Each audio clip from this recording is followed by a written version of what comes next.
Hey, what's up, y'all? It's Craigie News D. About to react to this video about Impressive. This is T.I. and Tiny's toxic marriage isn't goals, okay? And also rapper nominee faces backlash after rant. I don't even know who that is. I don't know what she ranted about. I don't care. I want to hear about this Teeny and T.I. situation. I know that they were on the Red Table Talk or whatever.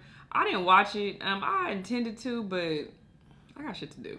So I didn't get around to it. But yeah, we're about to see, a brief overview of, what happened on that show and what they talked about. But yeah, they seem very toxic, and it just sucks because she's been with him for so long and he just keep dogging and embarrassing her publicly, especially. It's already bad enough if you getting hurt and dogged out by somebody, but for it to be public also, and then you got all these other people in your business and commenting on it as well, like, it makes it suck even worse. So, I feel for her, and I feel bad for her, for not having the strength to leave, because a lot of women don't. And it's unfortunate because she keeps putting up with his shenanigans. He get on my nerves. I can't stand T.I.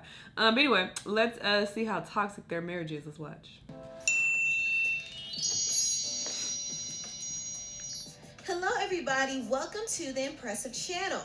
T.I. and Tiny were on another episode of Jada Pinkett Smith's show, Red Table Talk. The last episode, they did address T.I.'s controversial comments about taking his daughter to the gynecologist for virginity checks. And T.I. did backpedal on his original statements and said that he didn't mean what he said, but a lot of people weren't buying it, and his comments did even prompt New York legislators to push for a ban against hymen checks, thanks to T.I.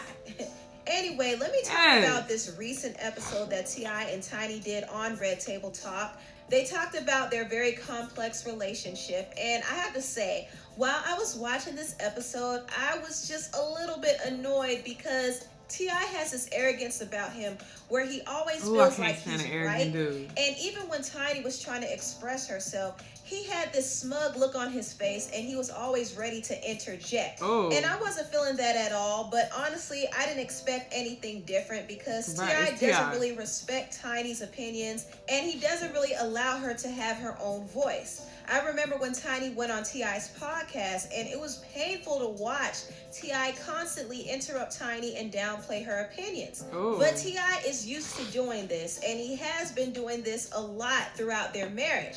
Now, Tiny did reveal that when T.I. got out of jail the first time, she started discovering her own voice, and she wanted to work, but T.I. wouldn't allow her to work, and unfortunately, he like 40-something. He's fine. How old is he? God damn. Tiny to stay home while he brought in the money, and Tiny agreed to it, but little did Tiny know this was T.I.'s way of controlling her and controlling the relationship. Now, when Tiny finally put her foot down, T.I. decided to cheat on her with a more docile woman. And me just coming back and not being in the position that I was in, it left me feeling lesser than. So I had to go and figure out. He looked just like this drug dealer I used to talk to. Proper and he passed away, R.I.P. And that led to things. He looked a lot like him. That led to things because of the fact. I understand. Okay, that. But you had your say. I got a lot more to say. Get on in there. What he's trying to say is, I went and I found my own voice. He was used to saying, okay, no, we're doing this, we're moving this way, and I was like, oh, okay. But when he came home, he said, we're moving this way, and I was like, well, no, I got this to do, and he's like, well, that's not the way. It wasn't what he was used to. He was used to controlling things and, having things his way at all times. The issue wasn't because I'm just being outlandishly disrespectful, because if you recall, you could not move, you cannot go anywhere. I was still in the house, like I was on probation, doing all the things, but because I had a voice that was not so timid, like to me, this is my outlook. This is my outlook on it. I feel like he felt like it's not the woman I left, and this is not what I want. I want somebody that if I tell her this, she's gonna listen, and she's gonna do this the way I want her to do it. And that's where he went. He went and found him somebody that he can be like, hey, don't move, this, do that. And then I was not. You know what I'm saying? I understand. When you have a man that says, don't work, don't this, I want to do this, I want to take care of everything, there's something hidden behind that. To me, to me, I feel like when a man wants to, he needs some therapy. They want to be your all, your in and all, you know, the be all. Then that means you have less of a chance to say, I'm moving this way. So for a long time, because you didn't want me to work, I pretty much gave up, you know, not trying to sing anymore, not trying to do anything. I never stopped an Escape album. No, excuse me. There was no Escape, but you know there was other things that I wanted to do in music. And you asked me to not work, and you was going to take care. I said, well, I got my mama doing this, and I'm going to take care of all that. And he did. Right. He did. And so you agreed. That was a consent. That was consent. I know, but sometimes when you agree to something, then you realize that it doesn't really work for you. And it didn't work for Tiny for quite a while, but she still stayed with T.I. And while she stayed with him, T.I. was cheating on her with multiple women, including the Instagram model Bernice Burgos, and also one of her employees. Excuse me, but you were with the girl that you met through me. For those who don't understand, Tip had some infidelities with a girl who I hired, and that girl is one of the reasons why I got my own house. After this mess, Tiny was really at a point where she wanted to leave T.I. because she was tired of the cheating, and she was tired of being accused of cheating when she never cheated on him ever. But Tiny said she decided to stay with T.I. because she saw some change in him. But unfortunately, he cheated on her again with the actress Asia Epperson from the show Greenleaf, allegedly. So this has been an ongoing cycle between T.I. and Tiny, and I do wish Tiny understood her self-worth, but it seems like she doesn't believe she could find somebody better than T.I., which is why she's been putting up with him for so many years. And her tolerance to his behavior has caused him to get away with disrespecting her. And he likes that. This is why T.I. will never leave Tiny, because he knows that no other woman would be able to put up with a man like him besides his wife Tiny. And also T.I. said that Tiny was his best friend and his best lover and everything. So he's stuck for life, but he's mainly gonna stick around because Tiny tolerates his BS. But I can tell everybody how great it's been to spend the last 9 years with such a tolerant woman. I will say she is very tolerant. Not very patient, but she is very tolerant and accepting of who I am within my transition. Child, anyway, I have nothing more to say about T.I. and Tiny's relationship. It's messy, it's toxic, but guess what? They like it. So it is what it is. Anyway, I want to move on and talk about another topic that I found very interesting. And it's about the rapper NONAME, also known as NONAME Gypsy. NONAME recently went on a rant on Twitter expressing her disappointment that she didn't see enough black people at her shows.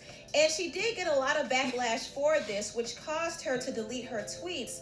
But the Neighborhood Talk 2 on Instagram was able to take a screenshot of what she said. She tweeted this: "Me consistently creating content that is primarily consumed by a white audience who would rather take a dump on me than challenge their liberalism because somehow liking Lizzo's music absolves them of racist tendencies. Y'all really pushing the idea that black people can't come to my shows because of Black death and financial restraint, as if the Baby, Megan, and Smino shows ain't black as heck. Say you don't like my stuff and move around."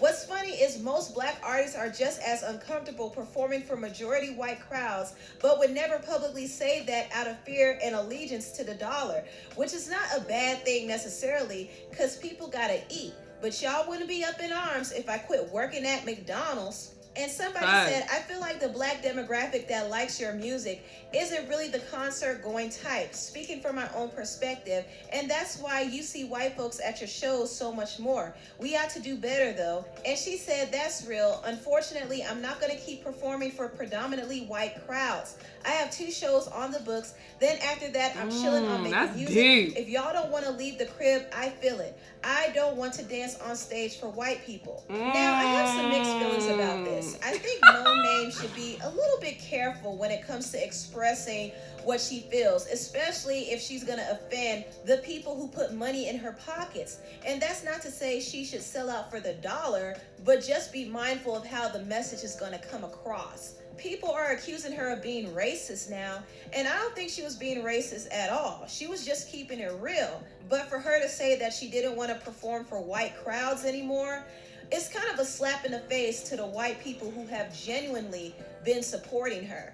I understand that she's a black woman and she makes music from a black perspective, and she wants to see more black people at her shows, but they aren't showing up. And the reason why most black people aren't really hip to her is because they don't know who she is. Yeah. And this is probably her real issue. I think her main frustration stems from the fact that she's not connecting to the black audience. And it's unfortunate because NONAME is very talented.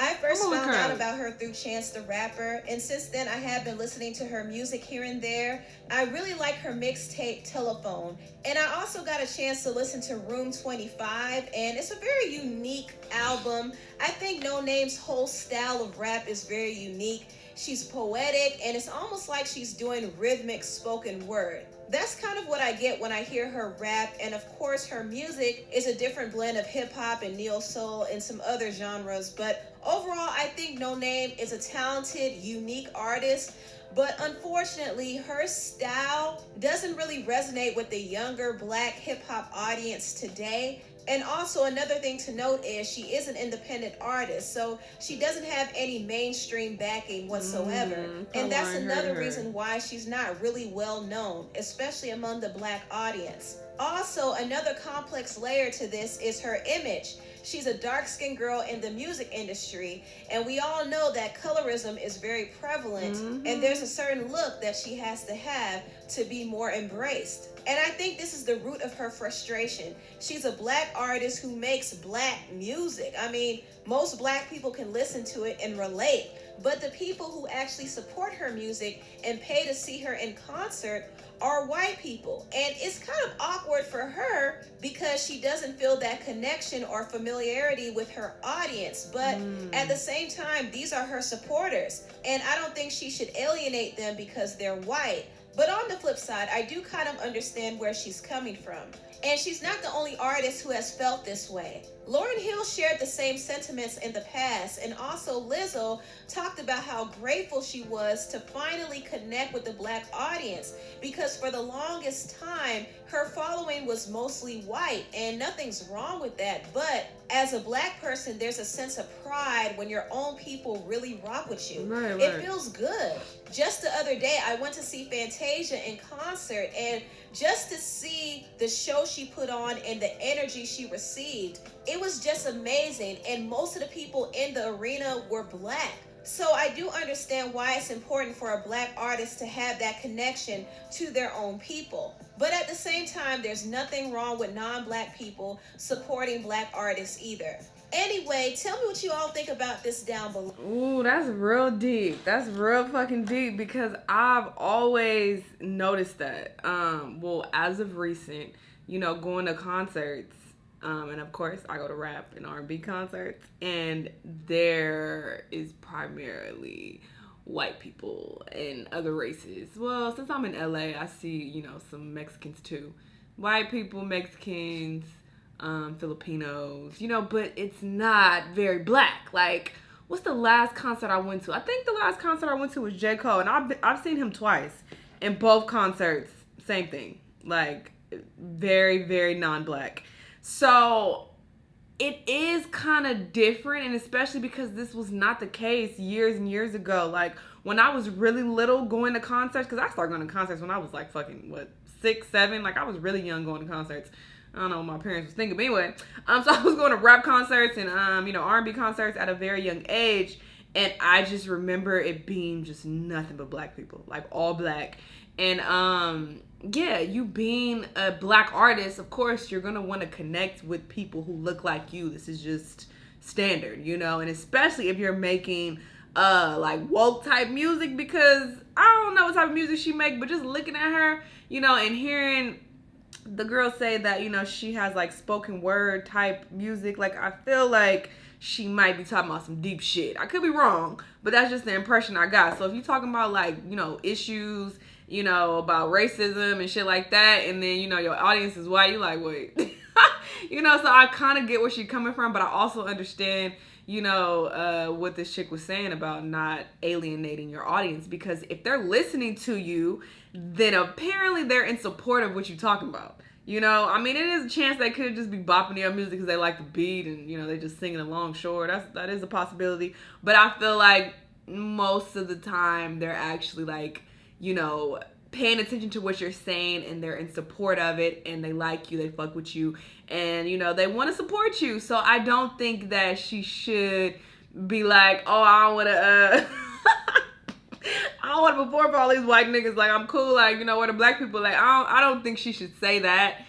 But I do understand her being a little bit uncomfortable and just being like, oh, okay, it's just nothing but white people here. Like, you know, and especially artists when they say nigga in their music and stuff, like, yeah, it's just different. And it's so crazy because there is that argument, that tired ass, whack ass argument that, oh, you know, the artists say nigga in their songs, but they don't want, you know, non-black people to say nigga. But this is the thing. They're usually these people, these artists, you know, whether you want to accept it or not, as a black person, you're usually making your music for other black people. Not everybody, but, you know, you usually are talking about your experience, you know, how you grew up and all of that. And usually other black people who share similar backgrounds as you can relate to it. So you're usually making music for people who can relate to your struggle and relate to what you're talking about, and that's usually other black people.